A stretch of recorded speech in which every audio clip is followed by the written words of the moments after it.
Bien, eh ben, écoutez, bonsoir. On espère que vous avez passé des bonnes vacances, un bel été, pas trop chaud, hein. On commence à subir les dérèglements climatiques de plein fouet, avec la crise économique et la crise géopolitique et tout ça, et la crise culturelle, ça fait... J'espère quand même que les changements vont sonner à la porte. Alors ce soir, nous avons la 5e séance du Cercle Cinéphile, vous savez, celui qu'on a créé en début d'année, Open World, regard croisé. Et c'est une séance un peu particulière puisque nous aurons ce soir une conférence qui va être animée par Philippe Herzog, qui vient de sortir un livre, Les failles de la raison, pour un nouveau discours de la méthode. Vous ne pouvez pas mieux, je crois, titrer un livre en ce moment, dans une société qui déraisonne, on va dire ça comme ça, ou tout fout le camp, comme on dit. Mais les failles, il reste quand même un petit espoir que peut-être on peut s'en sortir et qu'il y a peut-être des solutions. Il va nous en parler. Il va nous parler évidemment des problèmes philosophiques, économiques, géopolitiques. Il va les articuler. Ce sera la force de son propos ce soir. Et vous retrouverez dans son livre, que je vous invite évidemment à acheter et à lire, des analyses plus poussées, enfin, ou en tout cas qui donnent envie peut-être aussi d'aller plus loin encore. Alors, je remercie Marc Guillaume. Marc, il est là, donc je vais inviter Marc et Philippe à venir ici s'asseoir. Marc, c'est un ami de quelques mois déjà, peut-être maintenant bien un an, hein, Marc, qui est le directeur de la maison d'édition Descartes et compagnie. Vous ne pouvez pas mieux tomber, bien sûr, pour ce livre, et qui a adhéré d'ailleurs au Cercle Cinéphile et qui nous a fait le plaisir d'éditer ce livre. Je vais lui donner la parole tout de suite, mais avant, je ne résiste pas, je vais vous montrer mon petit sac. Vous voyez ce que c'est ? Descartes, cogito ergo sum. Je pense, donc je suis, mais il vous en dira plus sur la formule. Et c'est un petit sac que j'ai acheté dans la bonne ville de Descartes. Hein, quand même, il faut le faire. Voilà. Donc Marc, je vais te laisser la parole. Et tout à l'heure, je dirai quelques mots sur la suite, puisque nous aurons une 6e séance du Cercle Cinéphile, une 7e et une 8e avant la fin de l'année. Et je ne résiste pas quand même à saluer tout de suite tous les jeunes qui sont dans la salle. Les vieux, bon, ce sont nos amis, on se retrouve très souvent.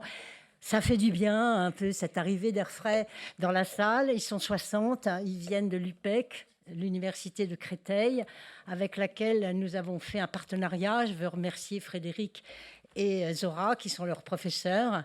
Et chaque séance du cercle, on aura 60 jeunes différents. Ce soir, c'est pour Descartes. La fois d'après, ce sera pour Kurosawa.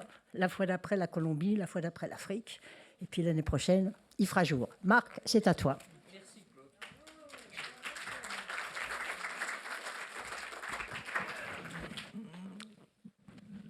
Pardonnez-moi de vous parler masqué, je n'aime pas le faire, mais j'ai été opéré, je n'ai pas été battu, je n'ai pas reçu de gifle, mais si j'ai un œil au beurre noir et un pansement sous mon masque, c'est parce que j'ai été opéré hier matin. Donc je vous demande d'être indulgent et j'espère que je resterai compréhensible. Alors évidemment, ce n'est pas en éditeur que je vais intervenir, ça ne se fait pas, c'est l'auteur qui est le mieux placé pour parler de son livre et pour le défendre. C'est évidemment en lecteur attentif et en ami que je voudrais exposer 2 points très brièvement. Pas seulement en ami, d'ailleurs je dirais en voisin, si on donne à ce terme un sens très large. Nous avons en effet, Philippe et moi, quelques proximités quant à nos formations et aussi quelques passions en commun, l'économie et surtout sa critique, l'Europe et la philosophie. Cette proximité me permet d'affirmer ce que Philippe ne pourrait pas dire de lui-même sans doute. Il me permet d'affirmer que sa trajectoire est singulière. Elle est marquée par la passion de l'écart, de la décoïncidence, pour employer un terme de François Julien, un philosophe que nous apprécions tous les deux. Et je dirais que Philippe Herzog est un apôtre de la décoïncidence. Or, cette singularité est une ressource exceptionnels. De quels écarts s'agit-il? Eh bien, d'abord, une école d'ingénieurs, certes générale, polytechnique, dont Philippe sort dans un corps excellent, mais quelque peu à la marge, l'INSEE, avec des professeurs à l'époque qui s'appelaient Edmond Malinvaud, Maurice Allais, le prix Nobel d'économie, Pierre Bourdieu, Michel Rocard. Grande école, donc. Bonne formation. Mais cette formation ne va pas lui suffire puisqu'il suit, en faisant un pas de côté, il suit une filière plus académique, la fac de Sciences Éco, et il est déjà en même temps un militant communiste actif quand il choisit comme directeur de thèse Raymond Barre. Moi aussi d'ailleurs, je dois l'avouer. Ensuite, il est brillamment reçu dès son premier concours à l'agrégation de sciences économiques et, en plus d'être un éminent enseignant-chercheur, il entre en politique. Puis, nouvel écart, un peu plus longtemps après, il se sépare du Parti communiste, mais poursuit une intense activité militante au sein de la société civile avec Confrontation Europe, avec l'Institut Jean Monnet et la Fondation Jean Monnet.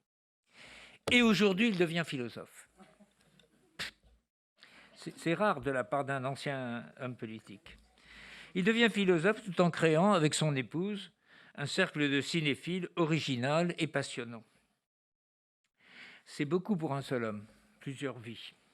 Ou plutôt, je le répète, un goût pour sortir des rails dans lesquels il s'est engagé successivement, et avec succès, ne se contentant pas de ses succès pour aller explorer d'autres territoires.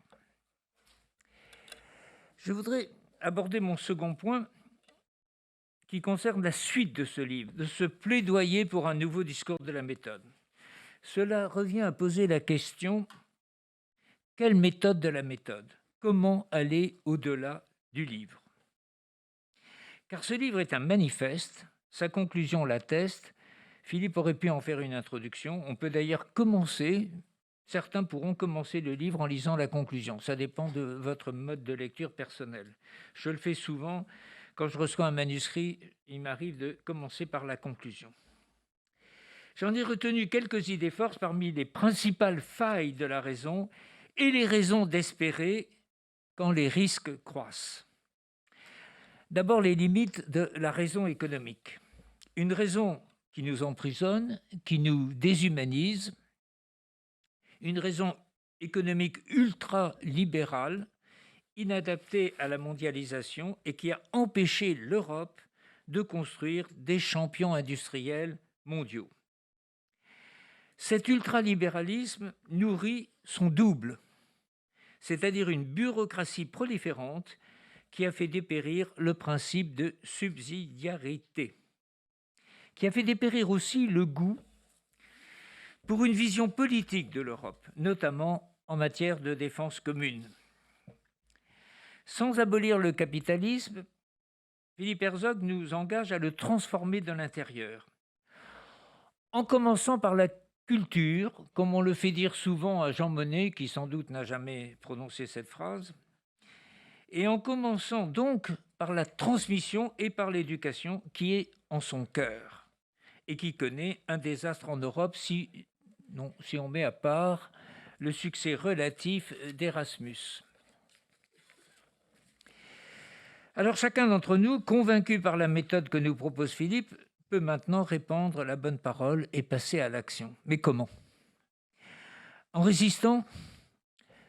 Oui, mais plus précisément en se mettant à l'écart, encore l'écart, à l'écart des tendances dominantes, comme l'ont fait toujours, comme doivent toujours le faire les philosophes, avec des résultats qui s'inscrivent plutôt dans le long terme. Il faut être patient. Car nous sommes dans un temps que Gérald Bronner a qualifié d'apocalypse cognitive. Un livre d'ailleurs qui me rassure parce que ça montre que des bons livres peuvent encore avoir du succès. Il a été vendu à 55 000 exemplaires par un éditeur éminent, mais qui n'est pas toujours dans toutes les librairies, parce qu'il s'agit des presses universitaires de France. Ce livre décrit les excès du numérique, des réseaux sociaux, des informations en flux continu, etc. Et il fait apparaître les livres traditionnels, les clubs comme naguère Jean Moulin, les maîtres à penser. Tout cela semble appartenir à une époque révolue. Ce n'est pas sûr. C'est là-dessus que je voudrais conclure par une note optimiste. Faisons l'hypothèse suivante.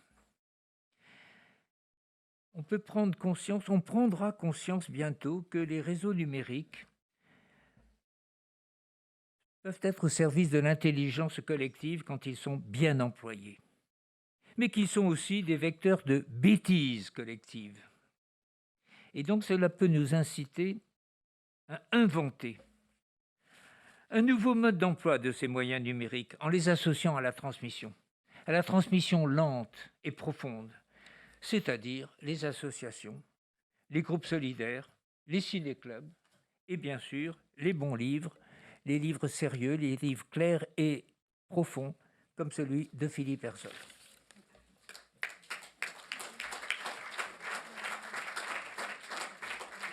On va laisser la place à Philippe. Marc, si tu as envie de t'asseoir dans un fauteuil, tu entendras mieux. Moi, je vais faire comme toi aussi. Et puis ensuite, nous aurons bien sûr un petit échange avec vous, si vous avez des questions ou des réflexions, tout simplement. Philippe.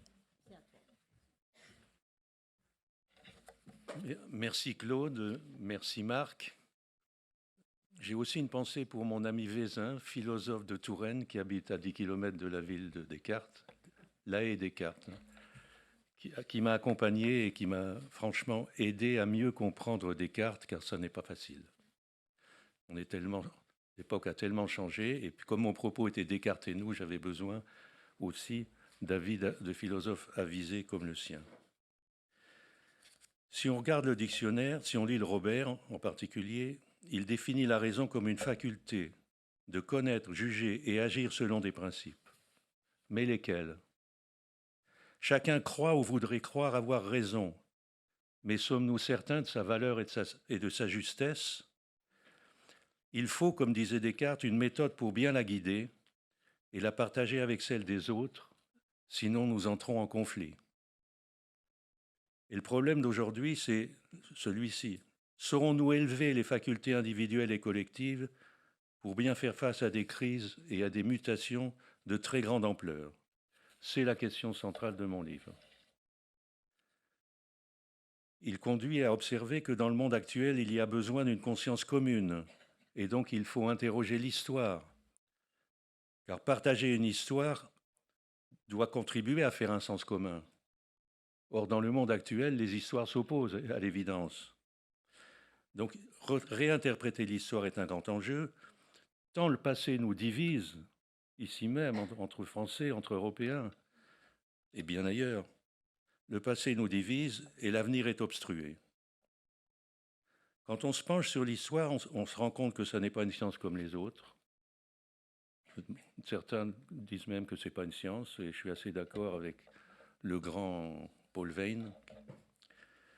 L'histoire n'est pas une science comme les autres, en tout cas, elle est faite de mémoire et d'imaginaire, elle est une richesse mentale ou un objet d'oubli et de déni, et toujours objet de manipulation et de conflit de pouvoir. Donc redécouvrir la vérité de l'histoire est nécessaire pour bien fonder la raison par les temps présents. Et c'est pour cela que j'ai pris appui sur de grands philosophes et historiens pour aller plus vite, mais ça prend du temps, dans un décryptage, dans une navigation si vous préférez. Ils mettent en évidence que c'est dans des moments de chaos et de violence profonds et durables qu'ont émergé des renaissances où on s'est posé la question de la méthode et de la façon de la guider. Et je vais vous rappeler ça dans les 3 étapes qui sont bien connues de tous les philosophes. Rome et le christianisme à l'ère médiévale, les sciences et les lumières à l'ère dite moderne, et aujourd'hui est posée la question d'une civilisation mondiale, car nous vivons la crise de la modernité. Voilà mes 3 étapes. Entre le 4e et 5e siècle après Jésus-Christ, saint Augustin appelait chacun à exercer une liberté de pensée dans un contexte qu'il faut bien avoir à l'esprit, les populations vivaient un sentiment de fin du monde dans le contexte donc de la décomposition de l'Empire romain. Ils étaient objets de violence et de misère inouïe. Ils cherchaient, sur le mode manichéen, où est le bien, où est le mal, et le bien, on n'en trouvait pas beaucoup. Et c'est là que l'évêque d'Hippone, qui n'a pas toujours été d'ailleurs évêque, hein, il a une première vie comme philosophe jusqu'à sa trentaine, c'est un Africain. Évêque d'Hippone, il a fait appel à l'introspection critique, à la conscience, et pour retrouver confiance, il a proposé à ses ouailles de prendre appui sur une église en formation qui portait alors un idéal d'amour et de justice. Et c'est ainsi que pendant plus d'un millénaire, avec l'héritage romain, le christianisme a été le ciment culturel des sociétés européennes, avec des emprunts bien sûr à d'autres cultures, grecques, juives, arabes, pour ne citer que celles-là, mais c'est les plus importantes. Hannah Arendt, qui est un philosophe de grande taille, agnostique, mais très lucide, a écrit, et ça c'est presque une provocation, peut-être pas dans cette salle, a écrit que la tradition chrétienne est devenue alors le facteur décisif pour l'émergence d'une ère de liberté.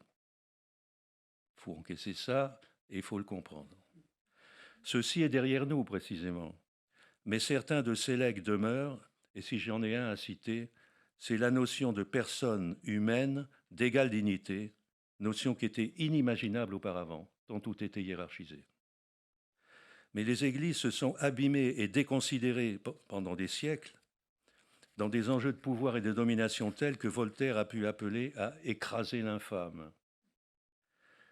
Pour ma part, j'ai pris soin de distinguer le meilleur du pire dans cet héritage et voulu montrer que notre modernité a été préparée par plusieurs siècles de renaissance où la foi et la raison se sont fécondées mutuellement avant d'entrer en conflit violent. Descartes ensuite, il est au cœur de mon enquête. Il incarne l'ère dite moderne, son début, en concevant une nouvelle méthode qui est publiée en 1737, dont le sous-titre est « Pour bien guider sa raison en cherchant la vérité dans les sciences ». Descartes demeure chrétien, il n'est pas le père de la laïcité, ça c'est une idée fausse. C'est Spinoza qui est un de ses disciples, mais disciple critique, qui sera le père de la laïcité. Le discours de Descartes reposait par contre sur une métaphysique. Pour s'élever, la méthode a besoin de sonder l'invisible. Ça n'est pas proche aux chrétiens, d'ailleurs, c'est toute religion monothéiste cherche à sonder l'invisible. Et donc l'homme a besoin d'une méthode pour la sonder. Et Descartes, qui était avant tout un mathématicien et un philosophe, il a pensé prouver logiquement l'existence de Dieu, avec un raisonnement simple quand on le résume. L'homme est imparfait, écrit-il, ce qui implique logiquement la pensée d'un être parfait. Et c'est Dieu qui incarne cet être parfait. Dieu seul connaît l'infini, mais il a doté l'humain d'une âme, c'est-à-dire d'une faculté indéfinie de penser et d'agir par lui-même. C'est un cadeau magnifique, entre parenthèses, mais ça dépend de ce qu'on en fait. Comme Augustin, Descartes pensait que chacun est capable de raison. Comme Platon, parce qu'il y a Platon quand même derrière, il faut prendre soin de l'âme. Mais Descartes a voulu les dépasser tous les deux à sa façon avec une folle audace. Et la vérité et la modernité de Descartes, la voici. Selon lui, l'homme peut se rendre, je cite, comme maître et possesseur de la nature, il faut prendre ça, est capable d'acquérir une vérité certaine. Ceci a fait souche, évidemment, c'est pas facile. Des philosophes se sont bientôt divisés en cartésiens et non cartésiens, mais tous ont à l'époque, et longtemps ensuite, conservé l'exigence de méthode et l'idéal de vérité qui était le sien. Notre culture se veut encore inspirée par eux, mais à mon avis, nous sommes très loin des exigences que Descartes mettait dans son cogito quand il écrivait « Je pense, donc je suis ». Il faisait appel à un travail qui commence par un doute rigoureux, méthodique, un travail très difficile et long. Ça n'est pas du tout une évidence dont chacun peut se vanter avoir raison. Cela étant, il a fallu très tôt critiquer, élargir et repenser, et essayer de repenser sa méthode. Pascal, j'en cite deux, Pascal a fait observer qu'on ne peut pas fonder la raison sur les seules mathématiques et les sciences, mais tout autant sur l'expérience, l'émotion, l'imaginaire. C'était déjà la vie de Montaigne avant eux d'ailleurs. Chez Descartes, l'esprit et le sentiment sont dans l'âme, tandis que le corps n'est que matière en mouvement. Il est d'un côté idéaliste quant à l'esprit, et de l'autre totalement matérialiste et même mécaniste concernant le corps. Cette séparation entre l'esprit et le corps a volé en éclats. Et puis c'est au début du XVIIIe siècle que l'Italien Vico a porté un deuxième coup encore plus rude que celui de Descartes, ou autant de Pascal, je veux dire. Vico, l'Italien, écrit que Descartes a eu certes le grand mérite de soumettre la pensée à une méthode, mais, je le cite, « Vouloir que le jugement de l'individu règne seul, c'est engendrer un égo souverain qui évacue des pans entiers de ce qui fait l'humanité du sujet. » Et Vico, l'Italien, dont on parle beaucoup trop peu chez nous, je ne sais pas pourquoi, a appelé à concevoir l'homme comme se construisant en société et dans une histoire. Évidemment, tous les successeurs sont nombreux là. De Condorcet à Auguste Comte, dont le socialisme a été fondé sur une religion des sciences, les esprits les plus brillants ont donc été des enfants et des petits-enfants de Descartes. Mais vinrent ensuite des religions politiques, avec leurs entreprises de domination du monde, impérialisme, colonialisme. C'est pourquoi, dès le XIXe siècle, le procès des Lumières, ça s'intitule comme ça, le procès des Lumières a commencé, et du poète allemand Hölderlin à l'écrivain français Albert Camus, l'appel à régénérer les Lumières s'est multiplié. Mais nous n'y sommes pas parvenus, c'est le sens de mon écrit, nous n'avons pas réussi. Les sciences se sont puissamment développées, certes, mais notre raison est maintenant affaiblie, abîmée plus qu'augmentée, et j'ajoute que certains nouveaux philosophes, d'ailleurs, ont opéré une déconstruction critique qui n'a pas du tout impulsé une renaissance. Enfin, il revient à Heidegger d'avoir fait comprendre en profondeur où nous en sommes avec la crise de la modernité et la fin de la métaphysique occidentale qui était déjà celle de Descartes. Il faut lire par exemple les pages d'Heidegger consacrées à la phrase de Nietzsche « Dieu est mort », où il démontre de façon lumineuse que c'est un séisme culturel dont il faut comprendre ce qui surgit. Pour Heidegger, l'époque est devenue celle du triomphe de la technique. Il ne faut surtout pas confondre la technique avec la science. La technique tire des applications de la science, mais elle a de toute autre exigence d'utilité et ces exigences de connaissance et de vérité ne sont pas du tout celles de la science avec ses procédures, ses obligations, ses tests de véracité. L'idée de progrès pour le bien-être s'est imposée dans une époque moderne où triomphe la technique, mais telle une tempête mentale, on a cru ce progrès irrésistible en se cachant sa face noire. La volonté de puissance est devenue valeur première, ça c'est les mots de Nietzsche, et elle a été poussée jusqu'à la détention du pouvoir mondial. C'est pourquoi, à mon sens, la création d'une communauté européenne après-guerre a voulu mettre un terme à cette folie. Elle a amorcé une renaissance qui s'inspirait des idéaux du passé, mais malheureusement, je pense que cette renaissance est inaboutie, sinon interrompue. Or, le monde a changé de base, mais tout l'édifice des idéaux s'est fissuré, et la certitude cartésienne a fait place à un relativisme radical, le plus souvent. La création de cette monnaie, de cette communauté, avait pour mission de bâtir une paix perpétuelle à l'échelle du monde, mais nous l'avons oublié. Et je vais entrer dans des propos que vous critiquerez sans doute, ou peut-être. Les États-Unis n'ont eu de cesse que de promouvoir leur suprématie, voilà la géopolitique moderne, y compris par la guerre, avec une Europe qui est devenue alliée et passive, parce que sa renaissance, j'insiste, étant inaboutie. Quand l'Union soviétique s'est effondrée, on a célébré le triomphe de l'Occident en négligeant de négocier un cadre de sécurité collective pan-européen, comme le proposait Gorbatchev, qui a été littéralement snobé, et comme c'était possible à l'époque. Maintenant, face à l'agression de Poutine en Ukraine, nous ne nous demandons pas si nous n'avons pas une part de responsabilité dans cette histoire. Et faute de concevoir une paix durable, nous nous livrons à la course à un nouveau surarmement. une touche d'humour. Je voudrais citer Tristan Bernard, qui a été cité dans les Échos d'ailleurs récemment, de façon excellente. Tristan Bernard est un déporté de Nancy. Tristan Bernard dit: un beau jour, on va nous apprendre, on va nous déclarer la paix. J'essaie de me faire. Un beau jour, on va nous déclarer la paix, mais nous n'y sommes pas prêts. De pleine application. Dès le lendemain de la Seconde Guerre mondiale, Karl Jaspers, un autre grand philosophe, antifasciste celui-là, écrivait: ce qui commence maintenant après la fin de l'histoire universelle telle que l'Europe l'a conçue, c'est l'histoire de l'humanité. Mais il faut bien constater que nous en sommes aujourd'hui encore dans une culture occidentalo-centrée, selon laquelle c'est nous qui incarnons la civilisation.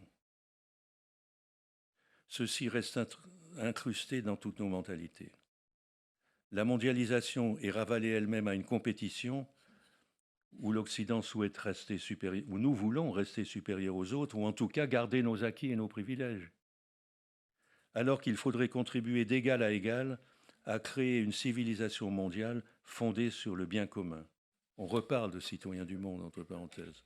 Apprendre à partager, voilà le grand défi. Là où est le péril croit aussi ce qui sauve, écrivait le poète Hölderlin.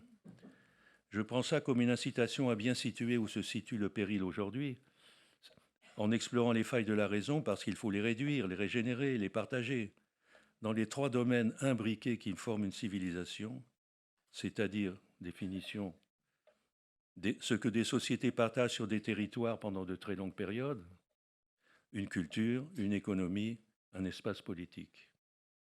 Je prends ces 3 points, c'est ma deuxième partie. La crise de la culture occidentale étreint toute l'Europe, et d'ailleurs diffuse au-delà, mais l'Europe en part. Nos sociétés perdent leurs idéaux au lieu de les régénérer dans une mutation culturelle. La raison n'est plus guidée par les valeurs transcendantales du passé, qui s'appelaient le bien, le vrai, le beau. Ceci se manifeste, ça a été dit par Marc, par la chute de la tradition et de la transmission de l'humanisme, à l'école comme dans l'espace public, et dans la façon dont les Européens, en dépit de leur créativité, veulent défendre leur être plutôt qu'accueillir autrui. Chaque individu aspire à vivre pleinement libre, et il a raison. Mais beaucoup opposent leur raison à celle des autres, et quand il n'y a plus une raison du nous, une espérance commune, le conflit s'installe, la liberté se perd dans un relativisme général. Il ne s'agit pas de stigmatiser l'individu, mais notre milieu, nos institutions, qui n'éduquent pas sa responsabilité et le mettent en tutelle.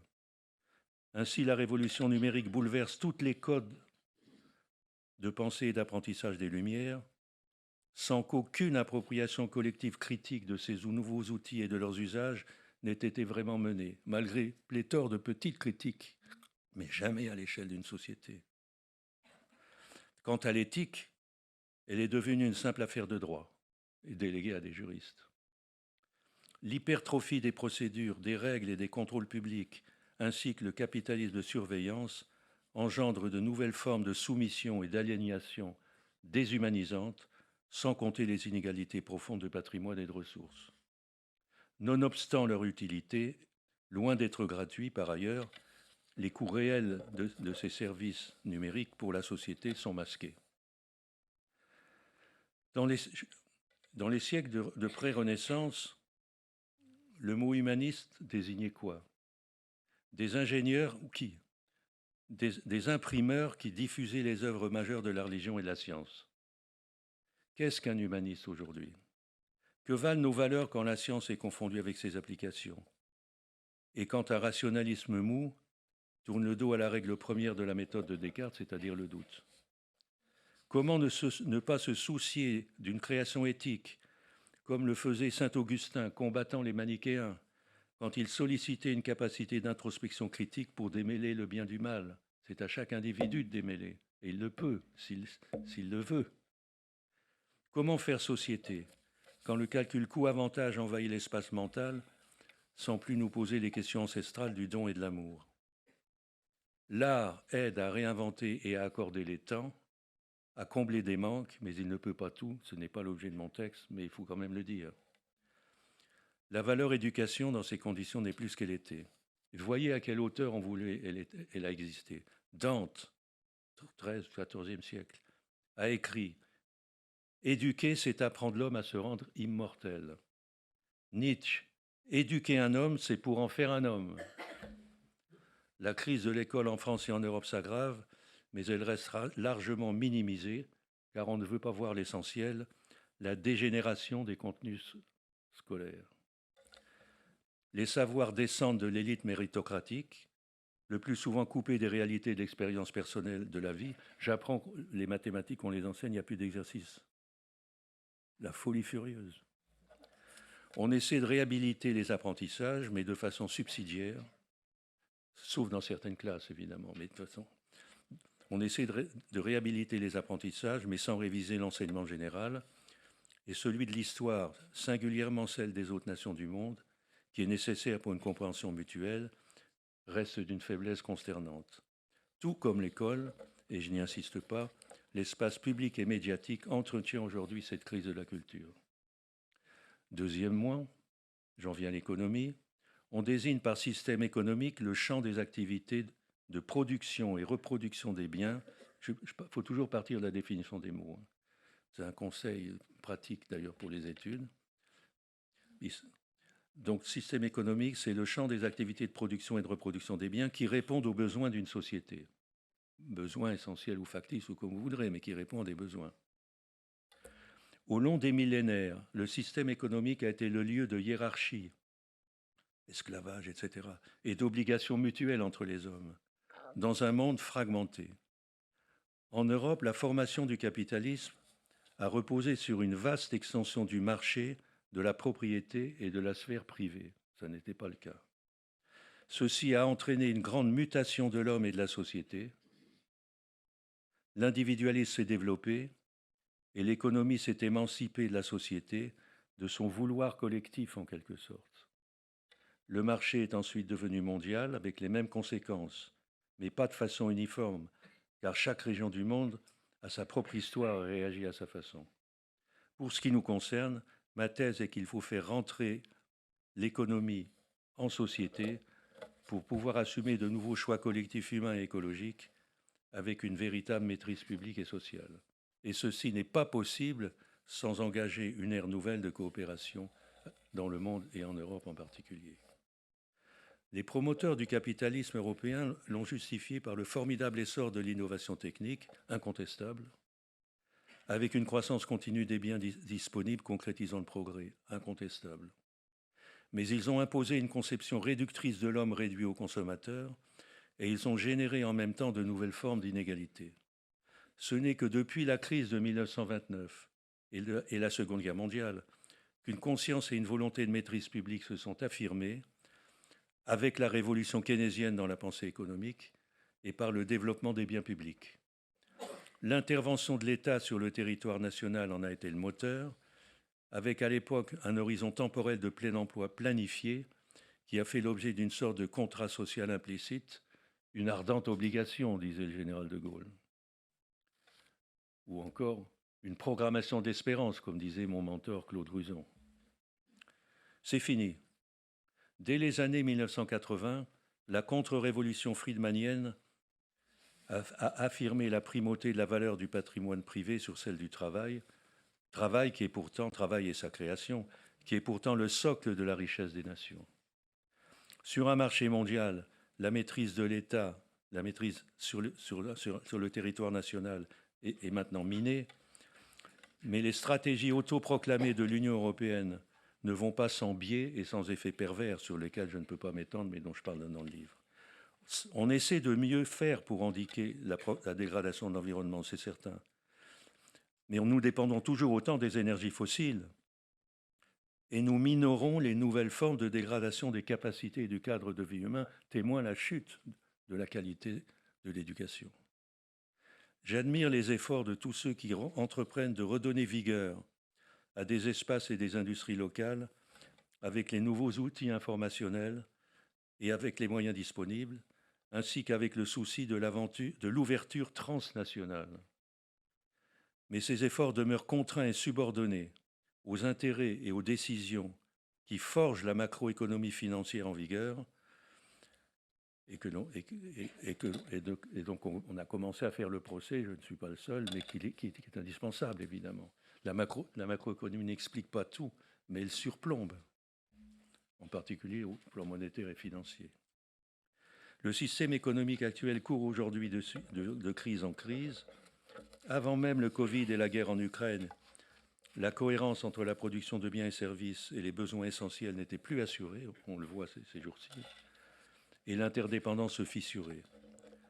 Un écologisme politique dévoyé a lui aussi contribué à la dégradation de la valeur travail, tandis que les investissements dans les infrastructures de biens et services publics ont connu une carence générationnelle, au moins une génération de sous-investissement.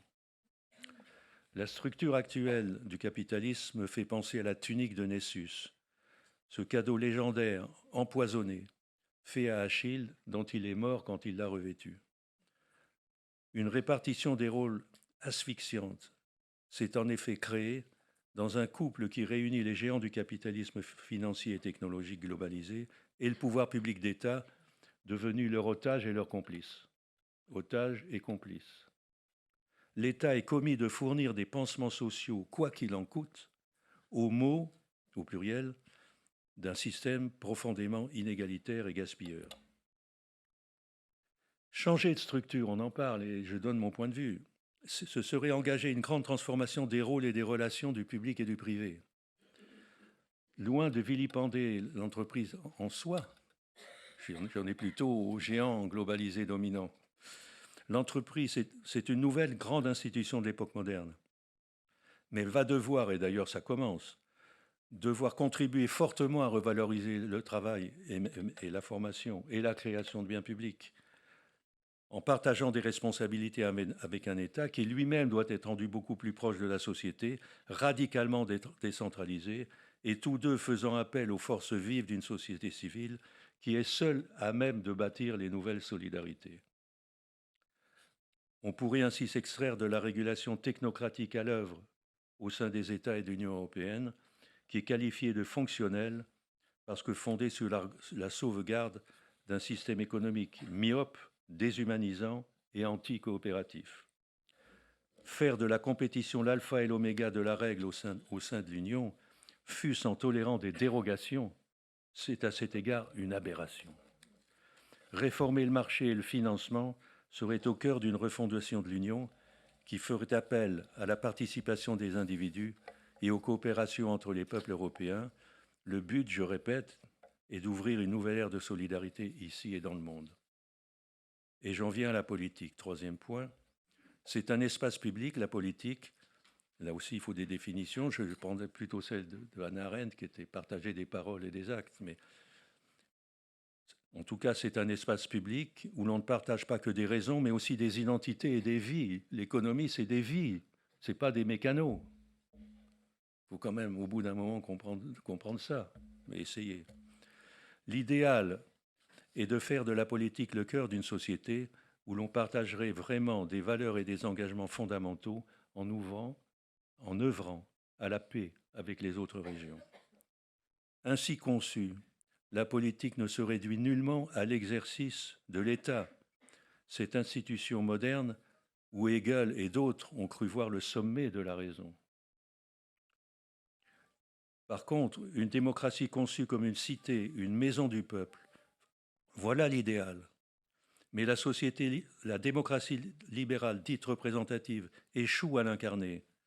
En tout cas, elle est particulièrement en difficulté et singulièrement en termes de justice, qui quand même, avec la liberté, la valeur majeure.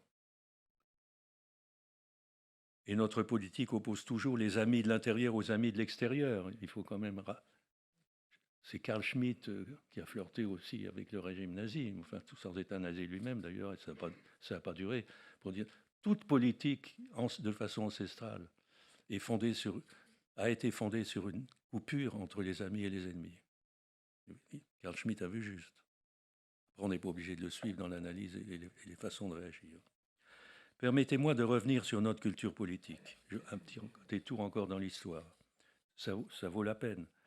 Rome a créé le droit et la République. Une notion, République, res publica, qui signifie chose publique, où les citoyens partageaient des biens communs, y compris des traditions, qui sont au cœur d'ailleurs de la cité romaine. Rome fut là une référence des Lumières, mais Montesquieu, parfaitement lucide, quand il écrit ses considérations sur Rome, dès le début, il dit dans l'Empire romain, c'était la guerre perpétuelle. Donc Rome, c'est aussi la guerre perpétuelle. Et ça n'a tenu que grâce aux vertus d'un peuple de paysans soldats. Dans sa décomposition à l'ère médiévale, décomposition de cet empire, un pouvoir spirituel, ça prend du temps les décompositions d'empire. On n'en a pas fini avec l'Union soviétique, il est peut-être le temps de réfléchir un peu plus profondément qu'avec l'idée qu'on va gagner une guerre. Dans sa décomposition à l'ère médiévale, un pouvoir spirituel et un pouvoir temporel se sont conjugués et opposés dans un rapport qu'on a qualifié de théologico-politique. Le christianisme visait un royaume de justice où les plus fragiles et les plus pauvres devaient être élevés. Il faut lire Carrère, Emmanuel Carrère, Le Royaume. C'est un leitmotiv, non, dans le christianisme primitif au moins. Mais les églises rivales et les pouvoirs féodaux ont plongé les peuples dans des guerres intestines. C'est pourtant dans ce contexte que l'idée moderne de l'État-nation a mûri. Selon Hobbes, l'État repose sur le monopole de la violence publique au sein d'une nation. Mais les lumières porteuses de la laïcité et du régime démocratique, vous voyez plus haut, nos lumières ont aussi inspiré une exigence de liberté, dont la conquête ne consiste pas à se soumettre à l'État, et cette conquête de liberté a d'ailleurs embrasé toute l'Europe. Mais les institutions du libéralisme européen puis occidental ont fait leur lit de l'exploitation et de la soumission du peuple travailleur. Ce peuple, j'ai voulu relire Jules Michelet. Pour Jules Michelet, le peuple, c'est celui des paysans et des ouvriers, et il soulignait leur esprit de sacrifice. Et ils se sont sacrifiés comme se sacrifiaient les esclaves auparavant d'ailleurs. Les luttes sociales ont pris une grande ampleur. Cela étant, il y a eu des conquêtes sociales. Et quant au communisme, il a porté un idéal des dimensions humaines, des travailleurs en particulier, qui fut dévoyé et retourné en totalitarisme en Union soviétique. Ceci a sombré, et c'est un autre séisme au plan culturel, entre parenthèses. Le libéralisme et de l'état de raison ascendant sont allés, cela étant, de pair avec le colonialisme, critiqué pour sa brutalité par Tocqueville, clairement refusé par Auguste Comte, qui a sa statue devant la Sorbonne, et avec l'impérialisme. Une Europe à la conquête du monde l'a mis alors à feu et à sang au XXe siècle, et la démocratie libérale aussi a été à un moment retournée en totalitarisme. Ne croyons pas que tout ceci est du passé lointain. Ni la question sociale, ni celle de la domination ne sont résolues dans le système néolibéral actuel. Certes, vaut mieux vivre en démocratie qu'en autocratie, je ne dirais pas le contraire, mais n'ignorons pas la face noire de la nôtre et ses risques, la corrosion de la société et de l'économie, les nouveaux visages de la compétition et de la guerre, sur Terre, dans l'espace, dans le cyberespace. Pour se protéger, on a tendance à se retourner contre les immigrés et on en revient à la logique des blocs. L'Europe commençait à se vouloir autonome, on la voit au contraire s'abriter encore plus derrière les États-Unis d'Amérique, puissants mais décadents et mauvais conseillers. Certes, en Chine, en Russie, les régimes autocratiques oppriment et agressent, mais ils font maintenant partie du système mondialisé que l'Occident a créé. Il prétendait encore le civiliser par la seule vertu du droit. Il prétend encore le civiliser par la seule vertu du droit, avec le cadre universel des droits de l'homme conçu après-guerre, et qui fut un progrès très conséquent, très important.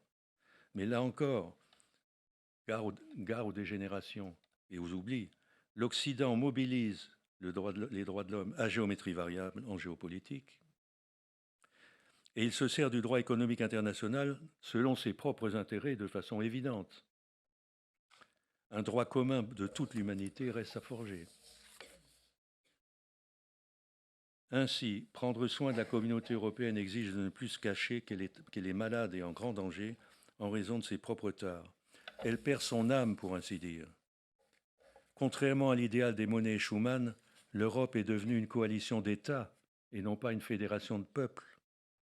Et en géopolitique, nos dirigeants nous enferment dans une opposition idéologique entre libéralisme et illibéralisme qui masque tant les failles de notre libéralisme que les risques graves d'une déglobalisation sauvage. Je suis contre une déglobalisation sauvage. Il y aura gare aux fragmentations et les nouvelles rivalités qui sortiront. Les nations d'Europe feraient preuve de sagesse si elles choisissaient un non-alignement en géopolitique, refusant les logiques de puissance antagoniques et cherchant des solidarités avec toutes les régions du monde. Elles dissiperaient ainsi les ressentiments à son égard et restauraient l'image du modèle européen. Ceux qui parlent d'une souveraineté européenne ne savent pas que des institutions qui ne reposent pas sur la participation et la solidarité des peuples eux-mêmes sont fondées sur du sable. Beaucoup ont alerté. Tocqueville avait pressenti le risque, je cite, du despotisme d'un immense pouvoir tutélaire. Et pour lui, la vérité de la démocratie, autre chose à se rappeler, c'est l'association. Quant à Hannah Arendt, elle a vu, durcissant ses propos, dans le concept de gouvernement, la tare de toute la pensée politique. C'est peut-être un peu exagéré, mais au moins ça vise un vrai problème. Les gouvernants appellent à participer aujourd'hui, mais leurs initiatives très encadrées en ce sens leur servent surtout de béquille afin de renforcer leur propre légitimité. Je ne m'enferme pas du tout dans la critique des élites dirigeantes, car des élites, il y en faut. C'est surtout la cristallisation d'une hiérarchie structurelle des rôles qui est insupportable et étouffe la société civile. La logique d'une grande transformation des rôles et des identités, c'est le cœur de ce que je cherche. Il échappe à la plupart des dirigeants. Et si je regarde ce qui se passe dans l'Union européenne, je vois une hyper-délégation de pouvoir aux institutions centrales, Conseil et Commission. L'idée même de participation qu'avec d'autres je prônais à l'époque de Jacques Delors est évacuée, carrément évacuée. Les gouvernants qualifient de populistes certaines forces organisées. J'ai pour ma part toujours combattu les radicalités clivantes, y compris à l'époque du PC. Réalité clivante et manichéenne. Mais stigmatiser le peuple, même indirectement derrière les mots populistes, c'est une faute grave qui ignore les ressources de ce peuple et masque le fait que les solutions des dirigeants n'offrent aucune visibilité pour faire une société pérenne sur le long terme. Il faut donc apprendre à rendre la conflictualité et la confrontation positive et constructive. C'était le mot d'ordre de Confrontation Europe, notre association. Mon essai mise donc, je me rapproche de la fin, sur un réveil de la société civile, associations, syndicats, groupements d'entreprises de production des biens essentiels et acteurs des collectivités locales. Je ne minimise pas le rôle des partis et des élus, mais ils s'abîment dans des compétitions et des guerres d'images stériles et de communication au risque de se naufrager. Ils devront plutôt accompagner la formation de sociétés civiles et de coalitions actives, responsables, ayant la volonté de décentraliser l'État et de réformer les institutions internationales qui en ont grandement besoin. Une objection de taille peut être faite à mon essai, vous la ferez sans doute. Je ne présente pas le diagnostic de l'état de notre société. Et je sais qu'il y a matière à pessimisme. On peut faire une liste. Le vieillissement de la population, tout simplement. L'interruption proche de la croissance de l'espérance de vie, déjà criante aux États-Unis et en Grande-Bretagne. La profondeur de la crise de l'éducation. L'impréparation grave de la jeunesse aux responsabilités qui l'attendent. La soumission aux multiples contraintes du monstre administratif qu'est devenu l'État. La faiblesse des résistances populaires, le consentement aux manipulations des médias informationnels, tout ça fait beaucoup. Oui, mais on ne saurait pas ignorer les potentiels de nos sociétés. L'ascension des femmes, en tête, je pense. La tolérance, quoi qu'il en coûte. Et il y a beaucoup de combats qui la font progresser. Tous les efforts personnels et associatifs qui témoignent d'une transcendance face aux micro-événements dans la vie de tous les jours. Il ne faut pas ignorer non plus les aspirations à une autre culture et leur créativité, vivace dans toute la population. Il faudrait une grande enquête pour donner à voir toutes ces promesses et comment leur développement et leur coagulation, pour ainsi dire, permettrait de lever les tutelles de régimes de surdélégation des pouvoirs qui ne les sollicitent pas. L'avenir n'est donc pas écrit d'avance. L'appel de Descartes à soumettre la pensée et l'action à une méthode à même de mieux fonder et guider nos raisons est pour toutes ces choses dites-là de la plus grande actualité. Mais il faut maintenant voir plus loin et plus juste que Descartes, en croisant les regards avec les autres pays du monde pour une conscience commune de l'humanité. C'est une tâche qui incombe à chacun d'entre nous. Je vous remercie.